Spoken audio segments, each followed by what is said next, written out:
damos la bienvenida a nuestro culto en español desde aquí, Iglesia Abba Florianópolis. Y para comenzar te invitamos a que nos acompañes a adorar al Rey de Reyes y Señor de Señores.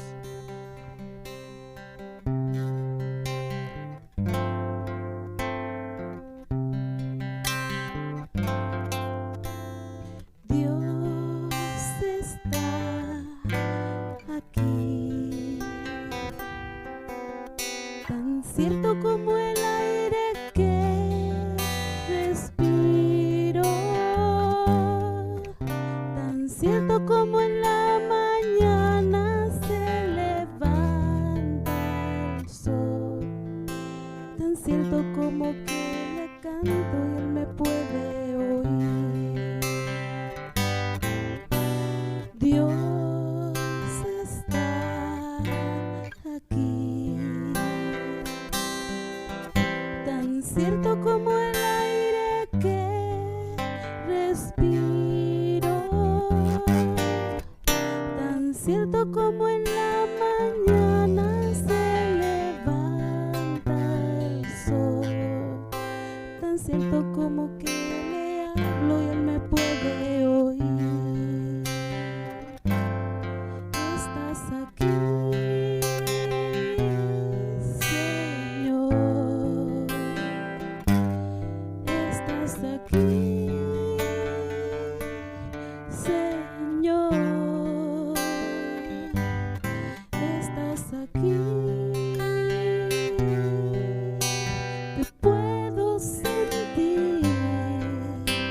Siempre estás aquí, estás aquí, Señor, estás aquí, Señor, estás aquí.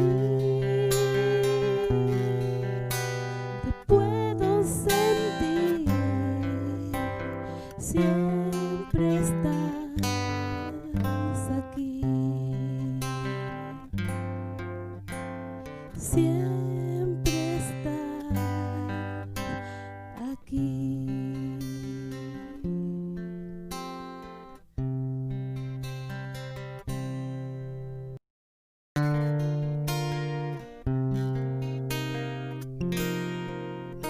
Examíname, Señor.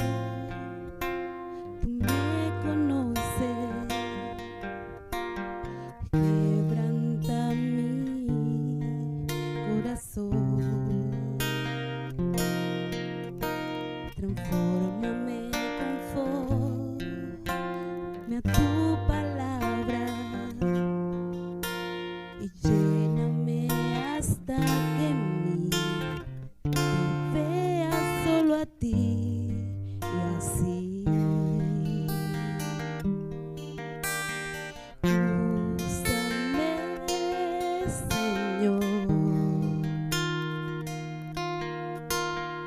Úsame como un faro en plena noche, como poste sobre aguas, como abrigo en el desierto, como flecha que da en el blanco. Quiero ser usada de manera que te agrade en cualquier hora y en cualquier lugar. He aquí toda mi vida, úsame, Señor, úsame.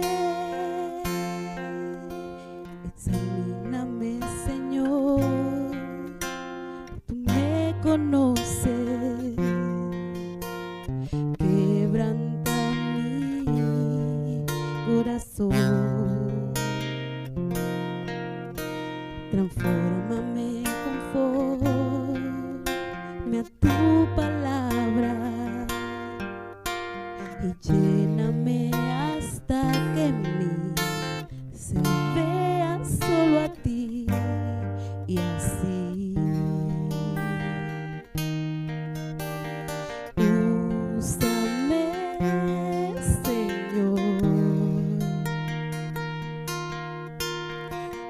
úsame como un faro en plena noche, como puente sobre el agua, como abrigo en el desierto, como flecha que acerta el blanco. Quiero ser usada de manera que te agrade en cualquier hora y en cualquier lugar.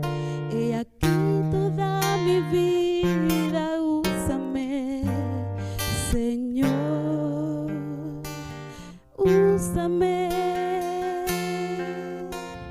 lléname, quebrántame, transfórmame, úsame, lléname, quebrántame, transfórmame, lléname y úsame, Señor, y úsame, Señor.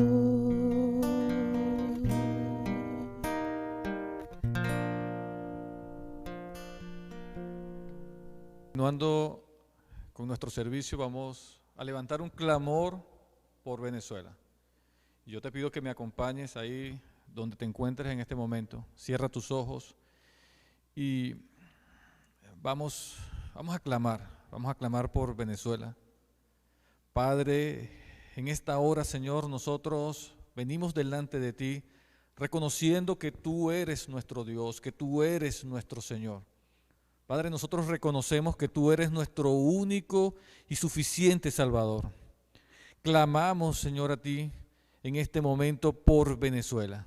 Padre, ponemos esa tierra delante de ti, creyendo, Señor, que solamente tú tienes la respuesta para todo lo que está aconteciendo en medio de mi país. La respuesta, Señor, no viene de hombres, no viene de proyectos, no viene de modelos. Señor, la respuesta que necesita mi país viene de ti, Señor. Tiene que venir solamente de ti. Padre, nosotros creemos que tú eres un Dios bueno, que tú eres un Dios santo, que tú eres un Dios misericordioso, Padre. Señor, nosotros clamamos a ti, oh Dios, para que cese, Señor, en medio de Venezuela, Señor, todo derramamiento de sangre inocente, Padre. Señor, nosotros clamamos, Padre, para que cese la violencia en medio de mi país. Señor, nosotros clamamos para que cese, Señor, el odio y que venga una reconciliación en medio, Señor, de esa nación. Padre, nosotros creemos, Señor, que tú, Dios, miras desde el cielo, Señor, que tú escuchas el clamor, Padre, porque en este momento están muriendo niños, Dios, están muriendo, Señor, personas porque no tienen recursos, porque no tienen, Señor, quien provea. Mas nosotros creemos en un Dios que suple, en un Dios que sustenta, Señor, un Dios que responde al clamor. La Escritura dice, Señor, la palabra de Dios dice que tú no eres, Señor, un Dios que se complace en la maldad.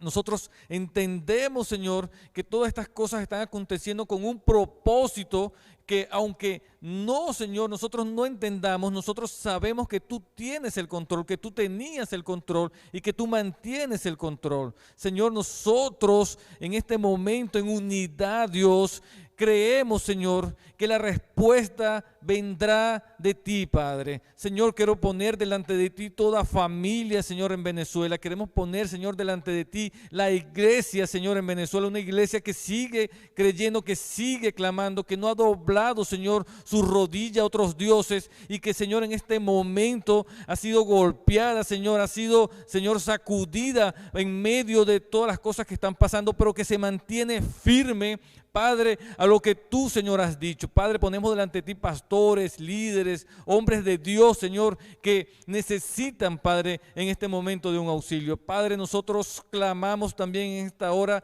por los médicos en Venezuela que están al frente, Señor, de una batalla en medio de una pandemia, Señor, que está cobrando vidas inocentes. Padre, te pedimos para que ellos también sean fortalecidos, para que ellos sean direccionados por tu Santo Espíritu, Señor. Padre, nosotros te damos a ti toda la gloria, Padre, toda la honra, porque solamente tú eres digno de ser adorado y de ser exaltado. En el nombre de Jesús, amén. Continuar con nuestro culto en español, vamos a orar por las ofrendas, por los diezmos. Hay una porción de la Escritura que quiero compartir con ustedes en este momento, que se encuentra en el libro de Crónicas, primero de Crónicas, capítulo 29, perdón. Este capítulo, David está hablando al pueblo sobre la responsabilidad que está entregando a Salomón sobre la construcción del templo. Y a mí me gusta el versículo 2 cuando David dice, yo con todas mis fuerzas he preparado para la casa de mi Dios.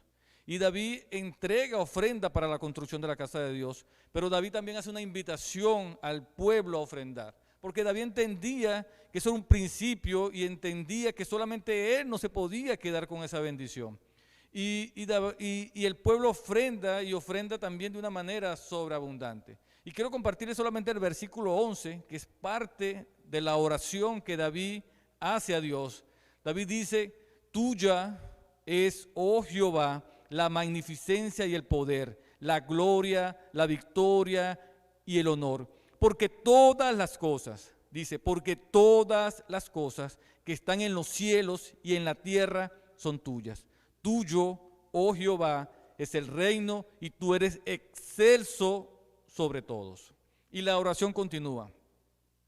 Aquí la palabra de Dios nos deja claro que un hombre, una mujer de Dios, entiende que todas las cosas le pertenecen a Dios. Y que cuando nosotros venimos a ofrendar, cuando nosotros venimos a diezmar, solamente estamos trayendo a la casa de Dios una porción de lo que ya Dios nos ha dado. Una fracción de lo que con lo que ya Dios nos ha bendecido. Señor, yo quiero darte gracias por todas las ofrendas, por todos los diezmos. Yo quiero darte gracias, Padre, por la vida de cada hombre, cada mujer, que con alegría, Señor, trae a tu casa.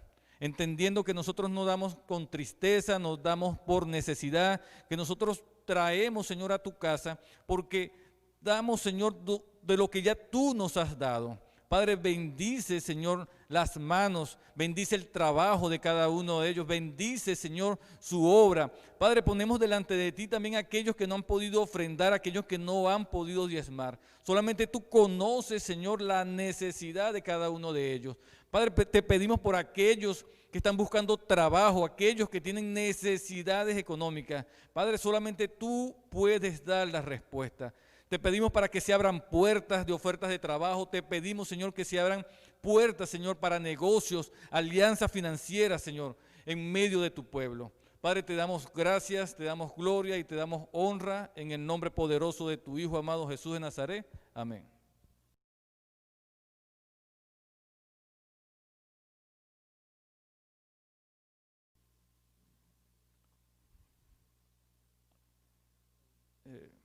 Bueno, nuevamente quiero darles la bienvenida a Culto en Español desde la Iglesia ABA Florianópolis. Realmente es un privilegio y es un honor y es una grande responsabilidad. Hay que darle gracias a Dios y yo realmente quiero darle, no me puedo cansar de dar gracias a Dios porque muchas veces nosotros somos renuentes a ser obedientes. A veces nos decimos que somos cristianos, pero ahí se cumple muchas veces lo que decía el Señor Jesús: con nuestra boca alabamos, pero nuestro corazón se coloca lejos de Dios. Y muchas veces queremos ser resistentes a lo que Dios tiene para cada uno de nosotros. Yo quiero agradecer a Dios porque Él, en su misericordia, en su benignidad, en su amor, Él no se ha olvidado ni de mí ni de cada uno de ustedes. Quiero realmente agradecer también a los pastores, a los líderes, Pastor Paulo, Pastor Lucas, por la oportunidad, por la confianza, lo que significa una gran responsabilidad. Estamos iniciando el culto en español, iniciamos con una modalidad que es online, pero creyendo que a la brevedad tendremos nuestro culto de forma presencial. Si tú nos estás escuchando en cualquier área de aquí de la Gran Florianópolis, eres hispanohablante y no te estás congregando en ninguna iglesia, nosotros te hacemos una invitación. Te hacemos la invitación para que te acerques, para que nos conozcas. Nos puedes contactar a través de las redes sociales. Y si no eres hispanohablante, pero tienes el español como un idioma secundario, estás aprendiendo español, también puede ser de bendición para ti. Te bendices a través de el escuchar la palabra de Dios y practicas tu español. De verdad que es una bendición. Bueno, vamos a ir a lo principal de esta noche, que es la predicación de la palabra de Dios. Yo quiero que me acompañen con su Biblia en el Evangelio de Juan. Evangelio de Juan, capítulo 17, versículo del 1 al 3. Evangelio de Juan, capítulo 17, capítulo 17 del versículo 1 al versículo 3. Amén. Y leemos la palabra de Dios en nombre del Padre y del Hijo y del Espíritu Santo. Dice, estas cosas habló Jesús y levantando los ojos al cielo dijo, Padre, la hora ha llegado, glorifica a tu Hijo para que también tu Hijo te glorifique a ti. Como le has dado potestad sobre toda carne para que dé vida eterna a todos los que les diste. Y esta es la vida eterna, que te conozcan a ti, el único Dios verdadero, y a Jesucristo, a quien has enviado. Repito el versículo 3. Este es el versículo que nos va a acompañar toda la noche. Y esta es la vida eterna, que te conozcan a ti, el único Dios verdadero, y a Jesucristo, a quien has enviado. Juan comienza este capítulo diciendo, estas cosas habló Jesús. Ahora, ¿de qué cosas nos habló Jesús? El capítulo 17 es un capítulo que en su totalidad es una oración. Es una oración que hace el Señor Jesús por sus discípulos. Para muchos, el capítulo 17 se conoce como la oración intercesora de Jesús. Para otros se conoce como la oración pastoral de nuestro Señor Jesús. Pero en esencia es Jesús orando por sus discípulos.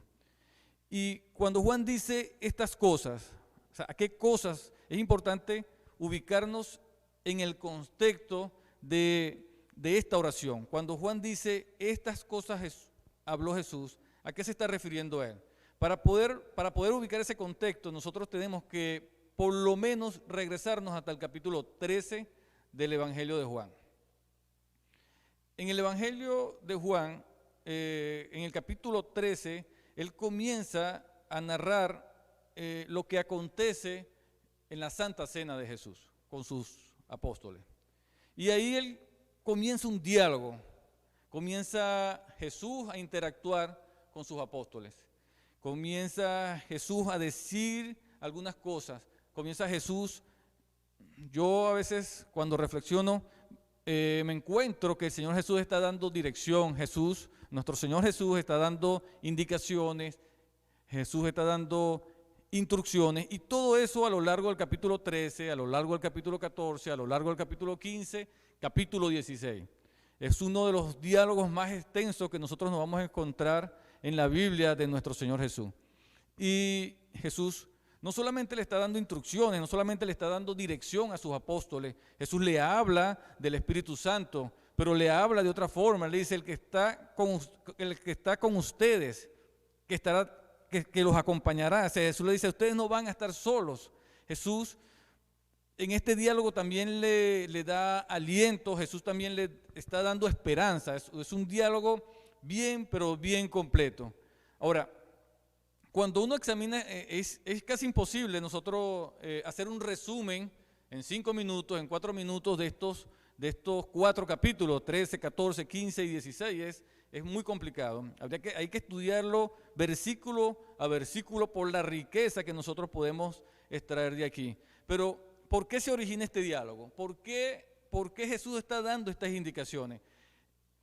Jesús sabía todas y cada una de las cosas que iban a acontecer. Por decirlo de alguna manera, la cadena de acontecimientos que se iba a desarrollar. Jesús sabía que venía su captura, Jesús sabía que venía su escarnio público, su humillación pública, Jesús sabía que venía la crucifixión, Jesús sabía que él iba a morir en esa cruz, Jesús sabía que iban a pasar 3 días y los apóstoles iban a estar solos, pero Jesús sabía también que había una resurrección. Ahora, yo siempre digo que esa cadena de acontecimientos que comienza ahí, por llamar un inicio, sigue en desarrollo. Hasta el día de hoy sigue en desarrollo. Si nosotros vemos, por ejemplo, en el capítulo 14, en el versículo 1, él le dice: no se turbe vuestro corazón, creéis en Dios, creéis también en mí. En el 27, él les dice: la paz os dejo, mi paz os doy, yo no doy la paz como la da el mundo, no se turbe vuestro corazón, no se turbe vuestro corazón, nuevamente, no tengan miedo. Y yo a veces intento, cuando yo leo estos capítulos, el 13, el 14, 15, 16, hasta llegar al 17, cuando yo leo estos capítulos, yo a veces intento colocarme en el lugar de los apóstoles. Los apóstoles tenían dudas todavía. Los apóstoles, en medio de los apóstoles había confusión. Ustedes se van a encontrar a Mateo haciendo preguntas, se van a encontrar al apóstol Tomás haciendo preguntas, al apóstol Judas, no el que lo traicionó, al apóstol Judas haciendo preguntas, Felipe haciendo preguntas. Ellos tenían duda, había incertidumbre. Pero así como Jesús sabía las cosas que estaban por acontecer, los discípulos no tenían claro realmente cuáles eran las cosas que estaban por acontecer. Y yo a veces, como les decía anteriormente, cuando intento colocarme en el lugar de ellos, yo me imagino a los apóstoles preguntando: pero ¿por qué me dice todas estas cosas? ¿Por qué nos está diciendo todas estas cosas? Y para nosotros hoy en día es fácil porque nosotros tenemos la Biblia y nosotros podemos ir hacia el capítulo 13, nos podemos venir hacia el capítulo 16 y podemos ir y venir y estudiar y revisarlo, pero ellos no, ellos están tratando de digerir toda esa información en medio de sus dudas, en medio de su confusión. Ahora, Jesús les dice todas estas cosas porque Jesús sabía que ellos, como hombre, después de la crucifixión de Jesús y en medio del escarnio público de Jesús, en medio de su crucifixión, en medio de esa soledad que iban a experimentar esos 3 días, por llamarlo de alguna manera, valga la redundancia, Jesús sabía que ellos iban a experimentar una mezcla de emociones. Ellos iban a experimentar dudas, por supuesto, iban a experimentar miedo, iban a experimentar temor, ellos iban a experimentar angustia, ellos iban a experimentar soledad. Por eso es que en algún momento Jesús les dice: no van a estar solos, se los recarga, van a tener el Espíritu Santo. Entonces Jesús sabía que ellos iban a experimentar toda esa mezcla de emociones. Nosotros como cristianos, si hacemos un paralelismo con las cosas que acontecen hoy en día, no hay nada nuevo debajo del sol, como dice la misma palabra de Dios. Si usted hoy en día conversa con algunos cristianos, con algunos hermanos en la fe, a veces uno mismo tiene como un cierto nivel de incertidumbre, ¿no? A veces hay como un cierto nivel de temor, de desconfianza por las cosas que están aconteciendo, porque no tenemos la claridad de por qué esas cosas están aconteciendo. No tenemos una visión clara y no tener esa visión clara nos lleva muchas veces a tener incertidumbre, a tener miedo. Algo así siento yo cuando intento colocarme en el lugar de los apóstoles, siento yo que ellos estaban experimentando en ese momento. Y no es condenable, aunque muchas veces uno dice: no, pero es que los apóstoles estuvieron con Jesús, los apóstoles caminaron con Jesús, los apóstoles vieron de primera mano lo que Jesús experimentó. Sí, pero igual eran hombres en sus pasiones, en sus emociones. Cuando nosotros llegamos al capítulo 16, al versículo 33, que es el versículo que une, que es el final de este diálogo, el versículo 33 es el final del diálogo y que conecta este diálogo con lo que es la oración que Jesús está diciendo. Jesús viene y dice: estas cosas, nuevamente, estas cosas os he hablado para que en mí tengáis paz. En el mundo tendréis aflicción, pero confiad, yo he vencido al mundo. Y yo me imagino esas palabras muchas veces sonando en la mente. Este es un versículo que muchas veces nosotros traemos con frecuencia cuando la situación está difícil, cuando la situación se pone así complicada. Uno repite, yo particularmente hago mucho ese ejercicio. Yo digo, estas cosas, en el mundo tendréis aflicción, pero confiad, ¿no? Intento repetir y recordar este pasaje. Y cuando Jesús termina de hablar, entonces inmediatamente entra en lo que es la oración. Entra a orar por sus discípulos. Ahora, en el capítulo 17, en el versículo 1, Jesús dice: la hora ha llegado. O sea, yo me pregunto, a veces los apóstoles dirán: la hora ha llegado, pero ¿la hora de qué? La hora ha llegado. La hora ha llegado de su captura. La hora ha llegado de que Jesús sea llevado, que Jesús sea humillado. La hora ha llegado.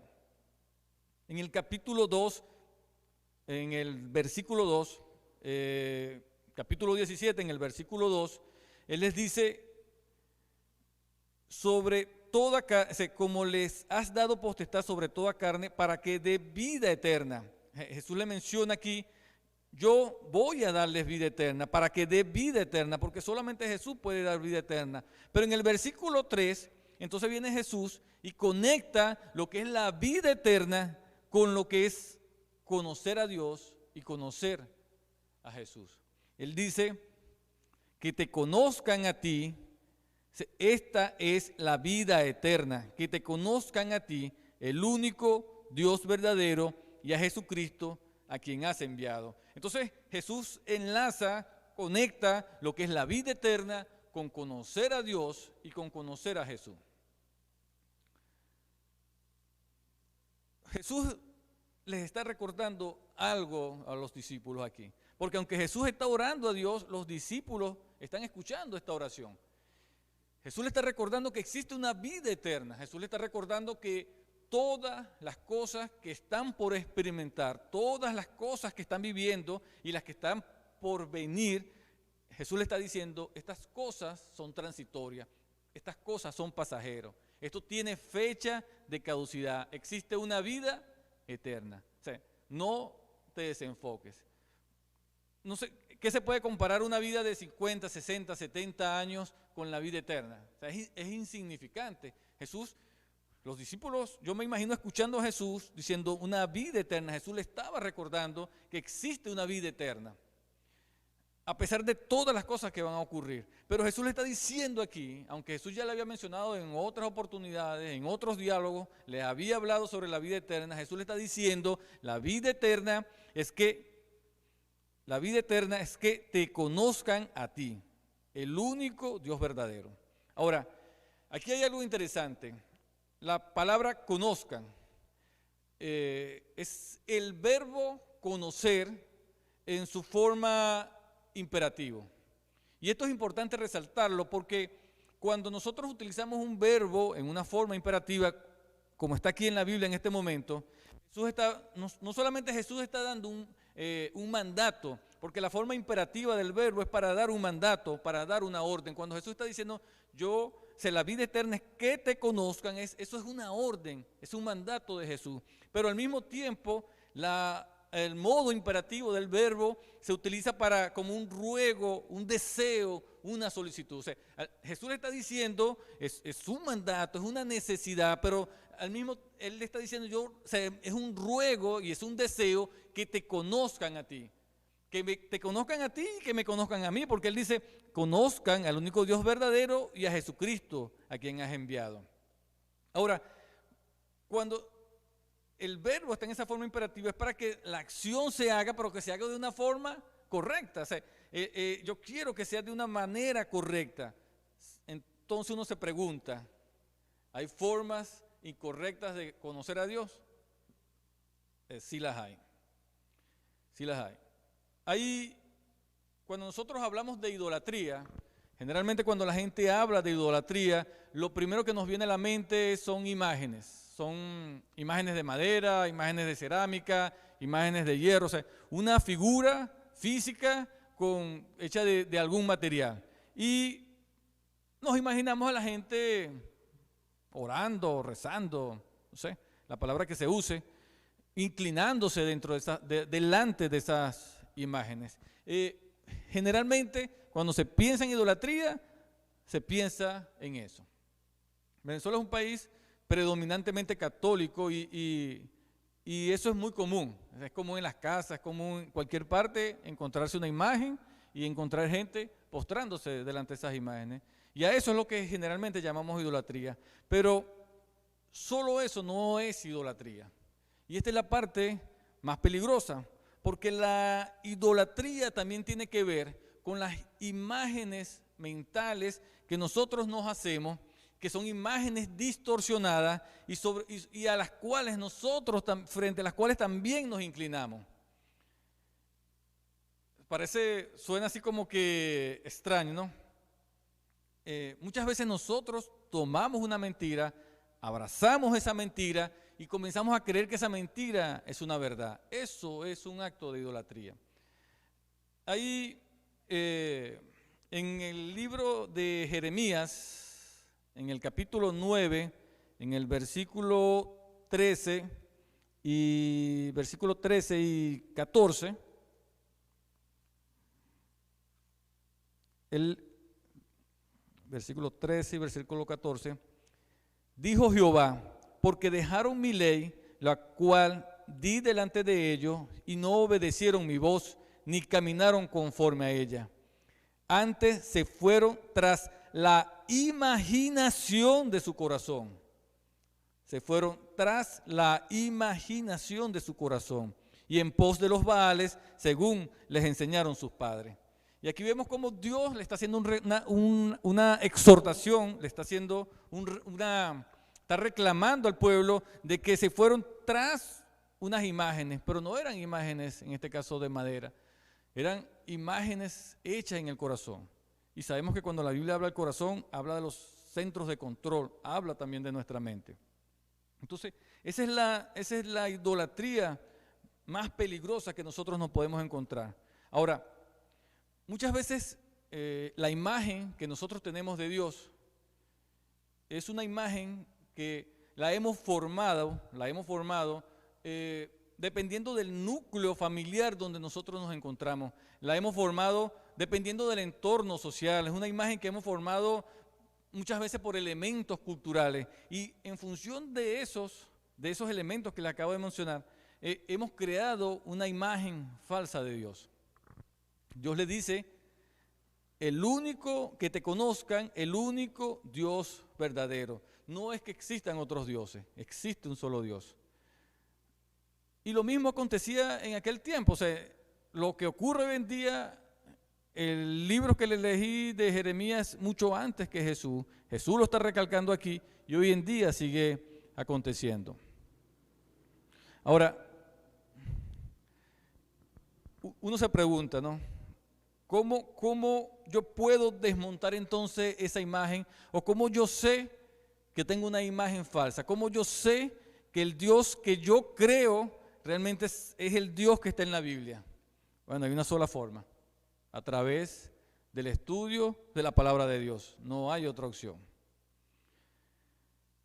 Aquí viene una interrogante. Jesús dice en Mateo 11:28, Él dice, venid a mí los que están cargados, los que están trabajados, yo os haré descansar. Pero Él dice, y llevad mi yugo, dice Jesús. Esa es una invitación que Jesús está haciendo en ese momento para decirte, déjame tomar el control de tu vida, déjame que yo sea la persona que te guíe, déjame que yo sea el que lleve el volante del carro de tu vida. Ahora, ¿cómo yo puedo creer? y cómo yo puedo confiar. O sea, cómo yo puedo entregar el control de mi vida si yo no creo o no confío en esa persona. O sea, cómo yo me puedo dar un paso al lado y decir, toma el control, si yo no creo, si yo no confío, si yo no lo conozco. O sea, el primer paso es conocer a Dios y el primer paso es conocer a Jesús. Entonces, no es el conocimiento que se tiene, sino la clase de conocimiento que nosotros tenemos. A veces, y por experiencia propia, nosotros le decimos a Dios, oramos a Dios, clamamos a Dios, le pedimos intervención divina a Dios, pero en la práctica no dejamos a Dios hacer nada. Nosotros, Señor, necesito, Señor, ayúdame, Señor, pero cuando toca el momento, nosotros no dejamos. Y eso lo que habla realmente es que nosotros no creemos o no confiamos lo suficiente. Y esto tiene que ver con nuestro conocimiento de Dios. Hay Jesús, si usted lee el Evangelio de Juan, usted se va a encontrar que Jesús siempre une lo que es Él, Jesús, nuestro Señor Jesús, con lo que es su palabra. O sea, Él no desliga su vida de su palabra. El estudio de la palabra, solamente el estudio de la palabra me puede llevar a una revelación de quién es Jesús. El estudio de la palabra es solamente lo que me puede llevar a un conocimiento de Dios. Yo coloqué por aquí una observación y yo decía, el conocimiento viene a través de escudriñar las Escrituras. En Juan 5:39, si usted busca en su Biblia, Juan capítulo 5, versículo 39, usted se va a encontrar una conversación que tiene Jesús con los fariseos y en el versículo Él le dice, y esta es la voluntad del Padre.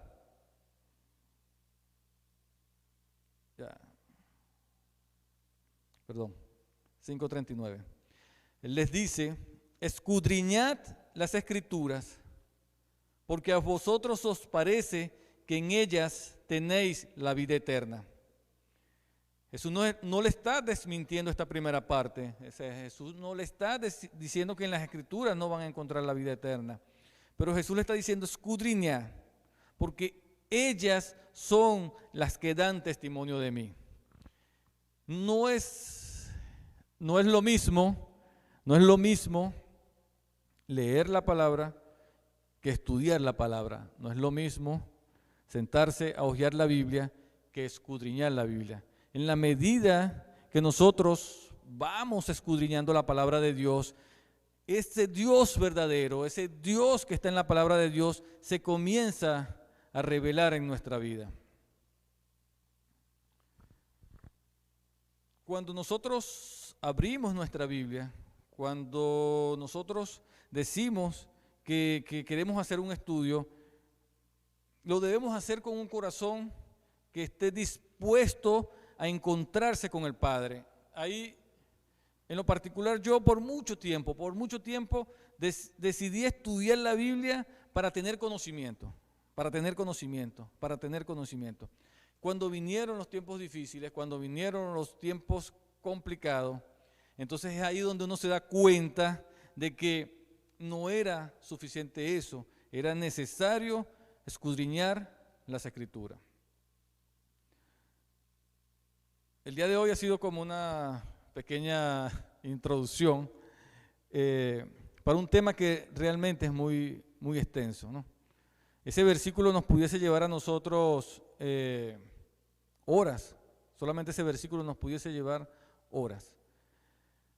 Ahí, cuando nosotros conocemos a Dios, y cierro con esto, cuando nosotros realmente conocemos a Dios, es cuando nosotros podemos decir, Señor, yo te entrego mi pasado, porque estoy entregando mi pasado a la misericordia de Dios.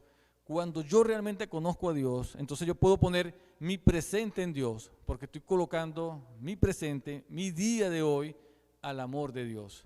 Cuando yo conozco a Dios, entonces yo puedo entregar mi futuro a Dios, porque estoy entregando mi futuro a la providencia del Dios verdadero. Amén. Nuevamente agradecido. Vamos a orar para cerrar y darle gracias a Dios por este tiempo. Padre, te damos gracias, Señor, por tu palabra. Te damos gracias, Dios, porque yo sé que esta noche tú has hablado a mi vida, Señor. Yo te doy gracias por la vida de todas y cada una de las personas que nos están escuchando, que nos están mirando. Padre, bendice la vida de ellos en el lugar donde se encuentren. Señor, que esta palabra toque sus mentes, que esta palabra toque sus corazones. Señor, que esta palabra cobre vida en medio de ellos. Padre, te damos a ti, Señor, toda la gloria y te damos a ti toda la honra en el nombre poderoso de tu Hijo amado Jesús de Nazaret. Amén.